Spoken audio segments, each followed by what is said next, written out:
Buat kalian yang mau mensupport channel ini dengan donasi, atau emang sekedar mau beli Mimin kopi, kalian bisa pilih antara Super Thanks atau Saweria. Gue sih nggak masalah kalian pilih yang mana. Cuma kalau bisa, lewat Saweria aja. Soalnya kalau YouTube, potongannya gede, 30%. Kalau Saweria, cuma 5%. Untuk link Saweria, kalian bisa klik aja di atas kanan nih. Atau bisa cek di kolom deskripsi. Tapi kalau mau support, nggak harus donasi kok. Dengan kalian nonton sampai habis, dan memberikan like pada video ini, itu udah ngebantu banget buat support channel ini. Oh iya, kalian juga bisa join nih ke grup Telegram komunitas cerita manhwa yang baru. Untuk linknya, gue tampilin di layar ya. Tapi kalau malas ngetik, cek aja kolom deskripsi. Di sana, kalian bisa sharing nih topik seputar manhwa dan kawan-kawan, dan juga ketemu teman baru. Kalau mau info terbaru dari Mimin, misalnya upload kapan atau misalnya ada telat upload, Mimin pasti akan langsung infokan di Telegram. Makanya, jangan lupa join ya. Nggak perlu berlama-lama lagi, kita mulai aja ceritanya. Nah, kau benar-benar pandai bertarung. Tapi apa kau bisa menangkis peluru? Dalam hati Chenmo, meskipun aku sekarang telah melangkah ke tahap pertama alam Chi Condensation, aku belum bisa menghentikan peluru. Pistol masih menjadi ancaman bagiku. Saat dia akan menariknya, dengan cepat, Chenmo langsung maju dan langsung menghajar si kakak Hu. Nak, kau berani memukulku? Tanpa menghiraukan perkataannya, Chenmo langsung menendang kakak Hu. Kalau kau berani mengarahkan pistol itu padaku akan membunuhmu sekarang. Kakak besar, aku salah. Aku nggak membawa senjata. Aku hanya mencoba menakut-nakutimu. Bayar 10 kali lipat sebagai kompensasi. 10 kali. Minta maaf kepada bibi dan pamanku di depan semua orang. Iya, aku akan minta maaf. Aku akan menundukkan kepalaku dan meminta maaf sekarang. Lalu cepat merangkak ke mereka dan minta maaf. Adik kecil, mohon berbaik hati dan maafkan aku. Aku bersedia memberi kompensasi kepada keluargamu atas kerugian tersebut. Yao Yao berkata, minta maaf pada orang tuaku dan berjanji untuk gak pernah kembali ke restoran kami dan membuat masalah lagi di masa depan. Itu adalah kesalahanku. Aku Changhu, aku buta. Aku menawarkan kalian berdua permintaan maaf yang tulus. Maafkan aku. Aku berjanji kalau di masa depan aku, Changhu, dan orang-orangku gak akan pernah datang lagi ke restoranmu untuk menimbulkan masalah.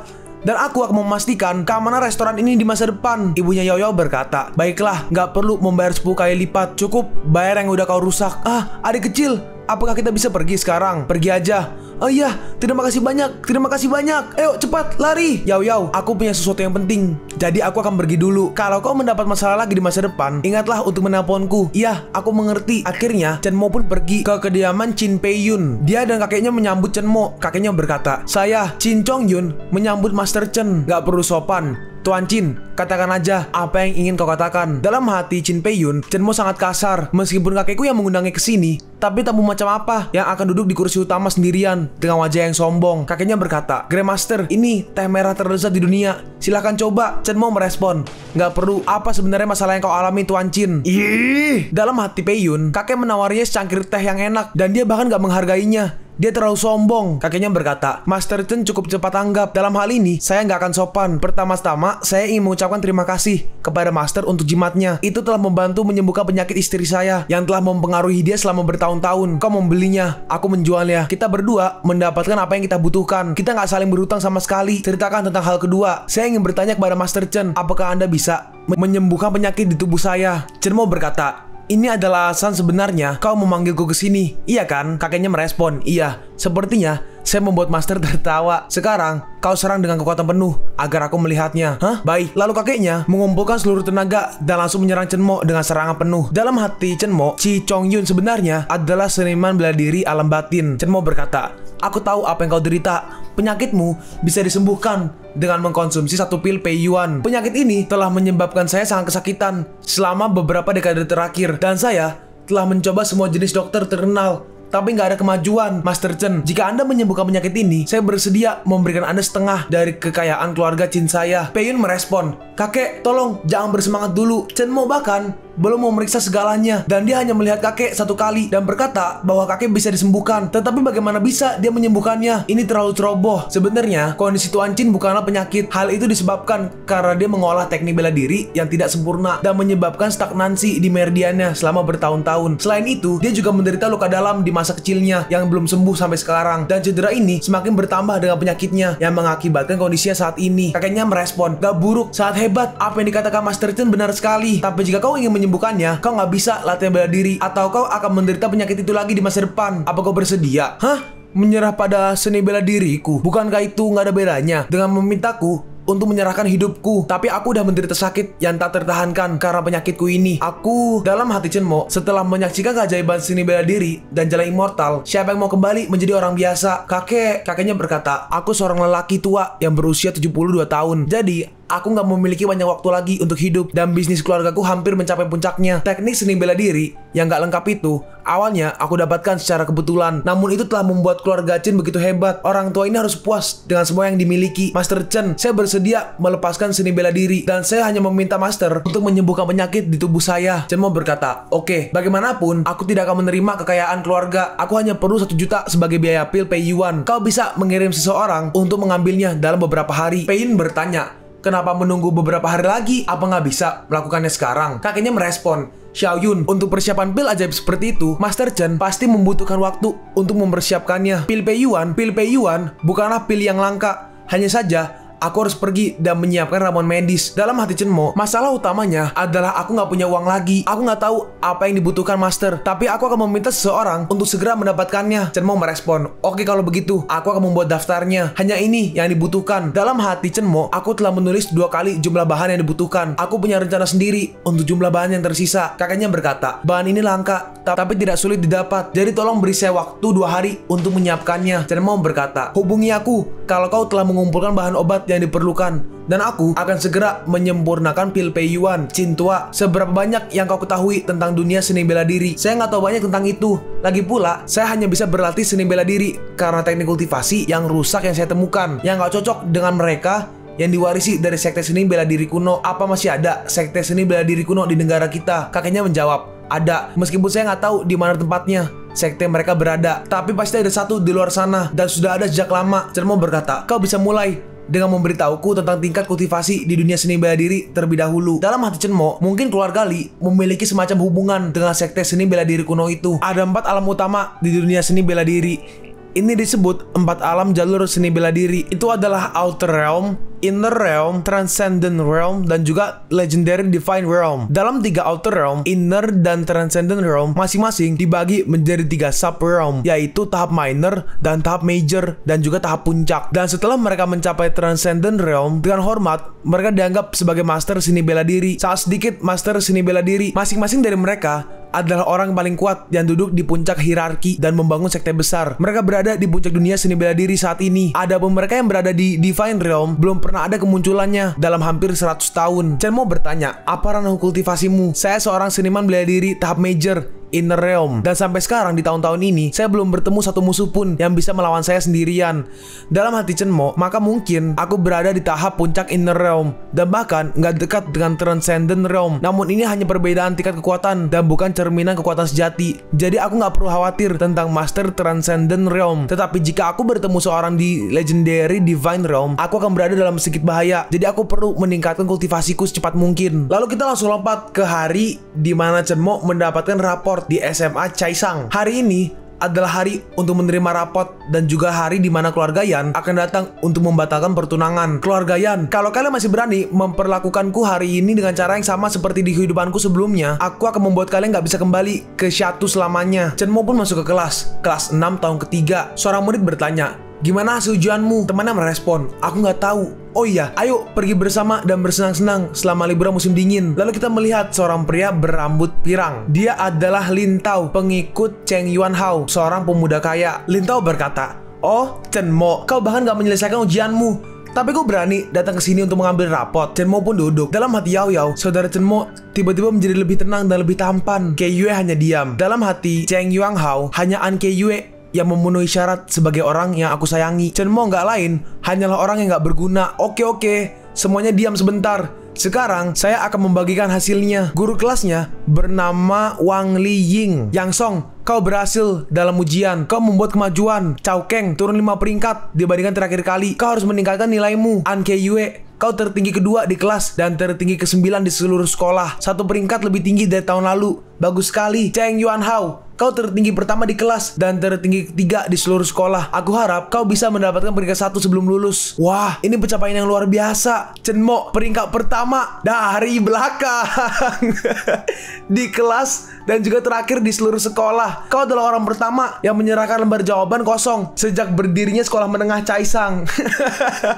Peringkat pertama dari bawah. Gila. Murid yang kiri berkata, tapi penampilan Chen Mo di restoran Chiang Yao kemarin. Yang kanan merespon, iya, apa seseorang squad dia peduli dengan nilainya? Ketua kelas, Cheng Xiuli, dia bangun dan berkata, Chen Mo adalah aib terbesar untuk kelas 6 kita. Dia akan menurunkan nilai rata-rata kelas kita. Chen Mo membalas, kau benar-benar menyebalkan. Apa kau bisa tutup mulutmu? Apa kau bilang barusan? Coba katakan itu lagi. Kau sangat menyebalkan. Guru, Chen Mo kenapa jadi ngaduh?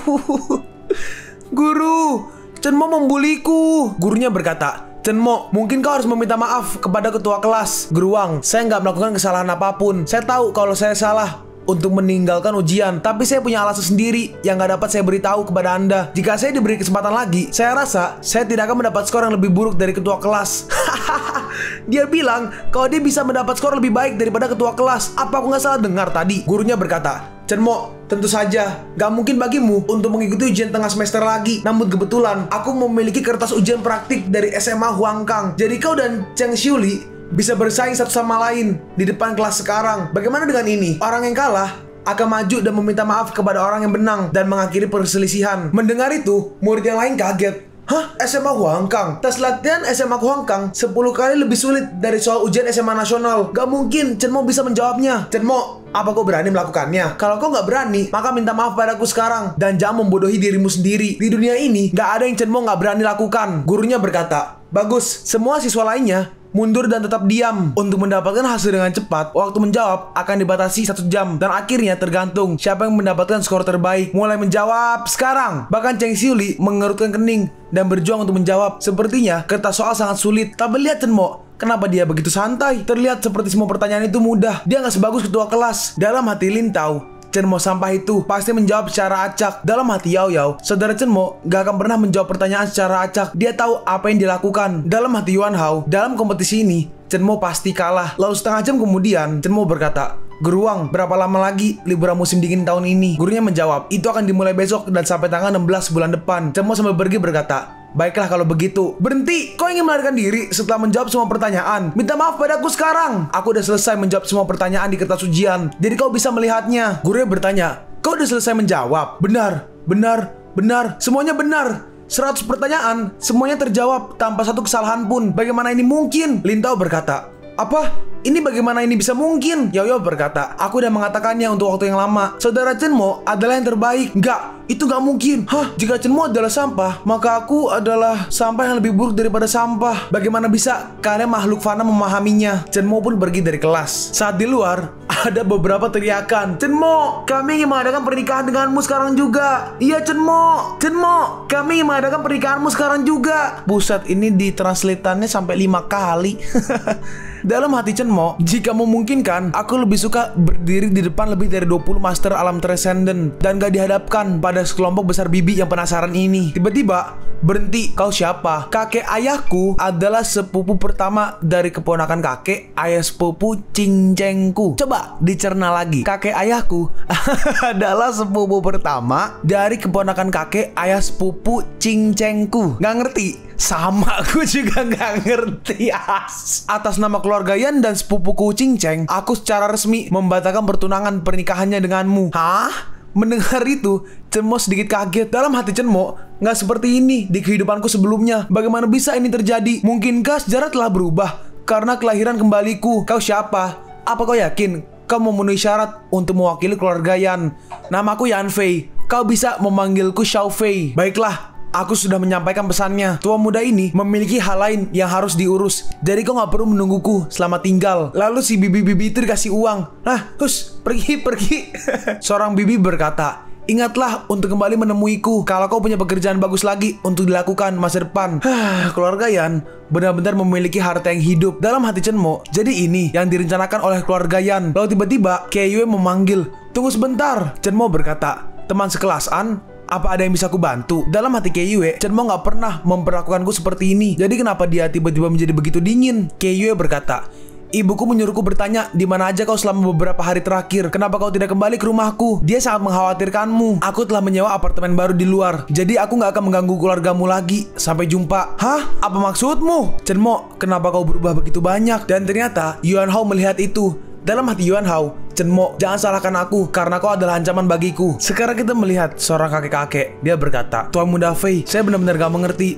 Apa sebenarnya maksud Anda melakukan ini? Yan Fei merespon, aku gak mengerti kenapa keluarga Yan sangat tertarik pada Chen-mo. Keluarga Yan gak mau memiliki keinginan untuk mundur dari pernikahan. Lelucon penarikan pernikahan ini dimaksudkan untuk dilihat oleh keluarga Li. Apalagi Chen-mo akan bisa mengerti apa yang ada dalam pikiran keluarga Yan. Kita kembali ke Chen-mo. Dalam hati Chen-mo, keluarga Yan hanya tertarik pada statusku sebagai seniman bela diri Inner Realm. Tapi mereka nggak ingin melawan keluarga Li. Keluarga Li nggak bodoh. Apa yang mungkin mereka coba lakukan? Kita melihat ke kediaman keluarga Li. Ayah, keluarga Yan telah bergerak. Dalam hati Li Tongyan, seandainya aja aku sedikit lebih menyayanginya di masa lalu, keluarga Li akan memiliki master hebat lain seperti Li Ce. Keluarga Li bisa menjadi salah satu dari 6 keluarga terkuat teratas saat ini. Tapi sekarang udah terlambat. Chen-mo telah menjadi musuh dengan potensi besar. Sikap keluarga Yan telah membuktikan ini. Li Tongyang berkata, kesampingkan urusan keluarga Yan untuk sementara waktu. Apapun yang mereka lakukan, mereka masih di pihak kita. Tapi Chen-mo seharusnya nggak diberi waktu untuk tumbuh dewasa lagi. Supremasi keluarga Li nggak bisa dibiarkan diprovokasi oleh siapapun. Mari kita mulai dengan menyerang Meihua Group dan keluarga Yu Yang Chen dan singkirkan semua pembantu Chen-mo saat dia masih muda. Iya, saya akan segera menyelesaikannya. Kita melihat Chen-mo masih berkultivasi. Gak lama setelah itu, ibunya menelpon. Halo Bu, ada apa? Bocah bau.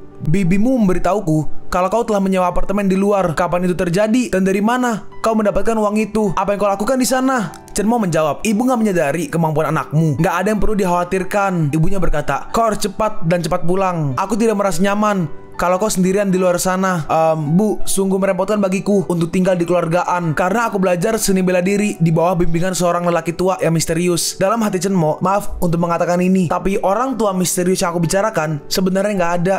Baiklah, tapi kau harus memastikan kalau kau tetap aman. Chen-mo merespon, jangan khawatir Bu, aku berjanji. Ibunya melanjutkan, dan juga kau harus pergi dan berbicara dengan keluargaan. Bibimu berpikir kalau dia telah mengabaikanmu dan dia benar-benar mengkhawatirkan hal itu. Dalam hati Chen-mo, emang benar. Meski sifat asli Bibi Mei selalu membuatku jijik, tapi Paman An selalu menjagaku dengan baik. Aku perlu memberinya penjelasan tentang ini. Oke, jangan khawatir Bu. Aku tahu apa yang harus kulakukan. Chen-mo pun pergi ke estate villa Danau Yanqi di pinggiran barat Chaisang, yaitu rumah keluargaan An Keiyue. Chen-mo pergi ke sana dan yang menyebutnya adalah Keiyue. Kau datang? Chen-mo berkata, halo, Bibi memintaku untuk datang makan malam. Oke, masuklah. Xiaomo sudah datang ya? Yue, temani Xiaomo dulu. Makan malam akan disajikan dalam beberapa menit. Dalam hati Keiyue, meskipun dia tampaknya telah banyak berubah, dia tetap nggak memiliki sopan santun, bahkan tidak mendekati dibandingkan dengan Cheng Yuan Hao. Xiaomo udah datang ya? Halo Paman An. Saat menyambut Paman An, Chen-mo berdiri dan memberi salam. Dalam hati Keiyue, aku nggak tahu kenapa,